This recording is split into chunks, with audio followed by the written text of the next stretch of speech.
nerd out about getting triggered. What are you nerding out about? I am nerding out about the electric state. Okay, real quick. I know what it is. I'm not going to do the anime joke. I know what it is. I know it's got to be good because of how much pretentious hate it's been getting on TikTok. Oh, has it? I don't really TikTok, but no, yeah. Well, I'm sure you don't social media a lot anyway, but yeah, it's been getting that. Oh, this is barely a movie in a world. Blah, blah, blah, blah. Yeah, it's a lot. As soon as I see that kind of reviews from people, I'm like, oh, this is probably gonna be something I enjoy. Carry on. Son. Oh yeah, no, it's fantastic. So it's got Millie Bobby Brown and Chris Pratt as the main two characters, but even the complementary characters, the supporting cast, it's pretty deep. It's got the black guy who's always bad in everything that he does, Giancarlo. Oh, okay. I'm not sure he's fully African American, but yeah, Giancarlo Esposito. I didn't say African American. I said black. I have no idea his origins. I try, people. I try. He is a fantastic actor, regardless of whatever nationality he claims. I agree. So, just trying to get you canceled. Don't worry about it, Charles. That's not me. I'll always get Steven Adams to replace you, sir. That's all I'm saying. No, but it is awesome. So it's like it's not really post-apocalyptic, but it kind of gives post-apocalyptic vibes a little bit to it. And it's got a little dash of post-apocalyptic. It's got a little dash of Ready Player One, and a little dash of this and a little dash of that. It's funny, and it's got a good message, and it's got heartwarming bits, and it's got CGI robots. I mean, it does. When you see Mr. Peanut Robot pull out a sword and start fighting people, it's pretty good. So, no, it was. I had heard very, very little about it going into it. And my wife and I were looking at Netflix because we were going to continue watching My Happy Marriage. Fantastic anime, by the way. Oh, yeah. And I saw that it popped up at that center part where they advertised the new stuff. I'm like, oh, okay, what's this? I had heard that Millie Bobby Brown and Chris Pratt were doing something together, but that's about all I knew. And so we watched the trailer. We're like, okay, yeah. Let's give this a try. And then the next day or two, something like that, we watched it, and it's very, very good. Very good. It's on Prime, Hulu. Where's it at? It's on Netflix. Is where we watched it. I don't know if it's elsewhere, but we watched it on Netflix. I have no idea. It's probably an original. Who knows? Because I did see some previews for there as well, but I don't believe it went to the theaters. But I could be mistaken on that. But yeah, it definitely had that grungy, robot-y vibe that I like to watch. Yeah. I like Chris Pratt. He's cool. Did you ever watch the Tomorrow War? Yes. See, I watched it. So it's a good action movie. My wife was a little miffed because I watched it without her. I watched it with you. Oh, that's right. We watched it at my house. Yeah. That's why I think of you when I think of Tomorrow War. I thought it was weird, but it's not weird. You're actually here. Yep. Sorry, Kelsey. I had better popcorn. I don't know what to tell you. But yeah. So yeah, what I like about Chris Pratt and his films that I've seen, and I haven't watched. If he's done like a serious one where it's a drama, I haven't seen it yet. I just haven't watched it. But he is that modern version of a 90s action hero, right? It's a good sci-fi flick. It's usually kind of light on the story. Guardians is pretty epic, but that's a standalone kind of thing. Jurassic Park, not so much. I like it, but Jurassic World rather. But it's still kind of surfacey. But it's fun. Yeah. It is fun. I really enjoyed the Tomorrow War. I've enjoyed some other stuff he's done. And so, yeah, I was looking forward to this. So I'm glad to hear that. I'm probably going to like it. Because one thing to know that, oh, well, pretentious hate usually means it's going to be decent. I'm not saying it's like Oscar worthy thing, but it's fun and people should give it a chance kind of movie.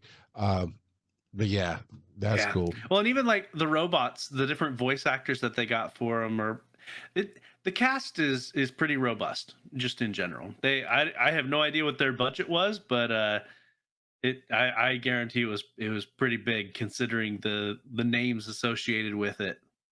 I gotcha.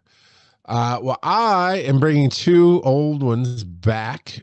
Shangri-La Frontier. Let me tell you something. I absolutely love this anime. I want to see Tony Gowell this weekend. I'm gonna have to give him a big hug and say thank you for turning me on to that because it's been phenomenal. And I'm only frustrated with it because I'm trying to finish it before I go to Solo Leveling season 2 because I'm in season 1, right? Episode like 48 or some number. I don't know. It's above 36. I know that. There's a lot of You're episodes. got to be in season 1. 2 then. Did it just roll over and not tell me? Probably. Because I thought only one season was out. Season 2 is currently airing. You might catch up and then have to go weekly on it. Well, that would be okay. I think there's only a couple of episodes left. left. It does say at season 2, episode 36. It did roll. I was just trying to finish season 1, and there was never, you know, how a lot of these animes have a very definitive, like, oh, that was obviously the end of season 1. I didn't feel like that in this. It just like the episode after Weatherman was the end of season 1. That does make sense, but it just jumped right back in some epicness, right? So it's very, love it. I'm at the return of Glycagon, right? Glucagon, whatever his name is, Lycagon. That's what I said. I have no idea what you're referencing, to be honest. The Night Slayer, Lycagon. Oh, okay, got it. The wolf, dude, the shadow wolf. Okay, you noob. All right, for crying out loud. Even the filler episodes I really enjoy. They did a break in season 2 where from Shangri-La where he's like, well, I won all these mechs and stuff and I can't use them. I'm gonna go back to my trash mech game where he was god tier there, and it's so much fun to watch that 3 or 4 episode arc. I know you say filler episodes, but I mean, small spoiler alert, they're not filler episodes. Well, I know where they're going with it. Do you though? Look, you. Just because you have nothing better to do with your life than watch anime, ignore your wife and your children while they cry in their sleep, doesn't mean I don't know where it's going. Okay, but it's fan freaking tastic. It is hilarious. It's right up there with the different vibes, right? Demon Slayer brings a vibe that I really like. Solo Leveling really hits a dark vibe I like. Darwin's Game is kind of in the solo leveling category, and then now you've got Shangri-La, which is a whole different light atmosphere. Everything's just a video game. It truly is. Just it's you hear the gamer talk behind the characters. It's so much fun. Well, and he treats it so he doesn't care what's going on with the video game. All he wants to do is have fun. That's it. Yeah. It doesn't matter what the scenario is. He just wants to have fun, and it's awesome. What I really need to get you into, and I guarantee you would like it, is Full Metal Alchemist.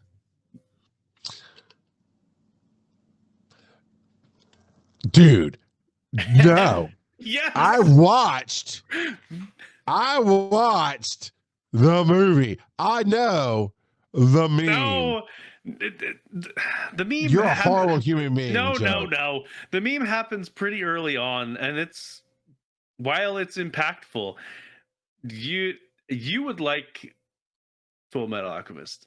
There's reasons it's rated so highly. But so you mentioned Solo Leveling. I don't know if you've heard, but it's shattering records. It is shattering a lot of records. It has, let's see, one of its episodes for season 2 is now among the top 3 rated episodes, period. Wow. The number of ratings that it's gotten on Crunchyroll, it has officially surpassed that of Demon Slayer and One Piece. I don't know about the number is high, but I don't know about the actual number. But just the sheer number of ratings has Wow. surpassed those two. Like it is awesome. Jinwoo's son is the main character, yeah? Jin, Jinwoo is the main character. Yeah. Yeah. That's how good the show is. I freaking remembered the name, dude. I don't remember the name of the bird head guy. When they said, I know who they're talking about, but he's bird head guy. I remember Jinwoo. Son I believe it's Raku. Jinwoo's son.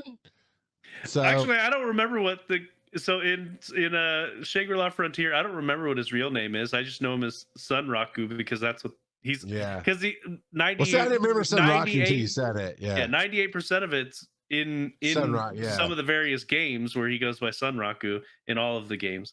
Yeah. But So, yeah. my other one is Diablo 4. Blizzard just has a secret sauce with that, man. And when they keep releasing free seasons that adds content in, and now I on the computer they just had a sale, so I bought the expansion pack because Phil and I actually played a little bit last weekend, and he had gotten it for the first time, and we spent 2 or 3 hours just. You get so far, but yet you get nowhere. It's such a huge, great story. It's. I love that it's basically, it's not purgatory in the sense of purgatory, but it's not earth. It is a place in between heaven and hell that they're fighting battles and over this. Anyway, it's different. So it's different enough that if you're like, yeah, I don't think you care, Joe, but I know people are like, oh, I don't do games about demons. Well, this is fantasy enough, right? It's not earth. It is And you're just a whole slaying different realm. demons. And you are slaying demons quite a bit. It just, the different builds you can do, the different ways you can have your character, different levels of hardship. What am I trying to say? Difficulty, different levels of difficulty on it. It's really cool. And I just love that they keep adding things to it. Now I have some you might not like this part, some people don't like this part, but it's whatever part of the game. They have witchcraft in there to where as you can add powers. It's just basically passives that you put on for yourself, and that's a whole storyline I'm going through. That's all after in-game content that they added for free. It's just the season of the witch is what they're calling this season, and it gives me, and you have to build a character every season. You can play your old character through it. You can max level God tier that character, but you won't get any of the new benefits from it. Oh, okay. So, can you like reset your character and then get the benefits, or do you just have to make a new one? I think you just have to make a new one. I Okay. mean, you'll get some stuff, like you can get new weapons stuff, but you miss out on a lot of why you play a new season. So you have an eternal character, right? That's the previous season ones, and then you have the seasonal. And so I roll a new character every season and build them differently and just play with all kind of different ways to do things. And it's just, you still keep all the side missions, right? The main story's done. I beat it. And the second character I made right after that, I had to play through the story, but then they did a patch to where, okay, once you beat it, you just start end game and you have all the side quests. So you still have fun raiding dungeons, which are, what's it called when they are randomly generated? Randomly generated. I thought there's another word for it, but yeah. Procedurally generated. Maybe I was thinking of procedurally generated, but yeah, it's a lot of fun. And I'm glad that I bought that game. That was my only game purchase last year. This year, Borderlands 4 comes out September 24th. I've already got it pre-ordered. Well, I don't. My wife says she's going to pre-order it for me as soon as it goes on pre-order. So basically, I already have it pre-ordered. It's going to be cool stuff.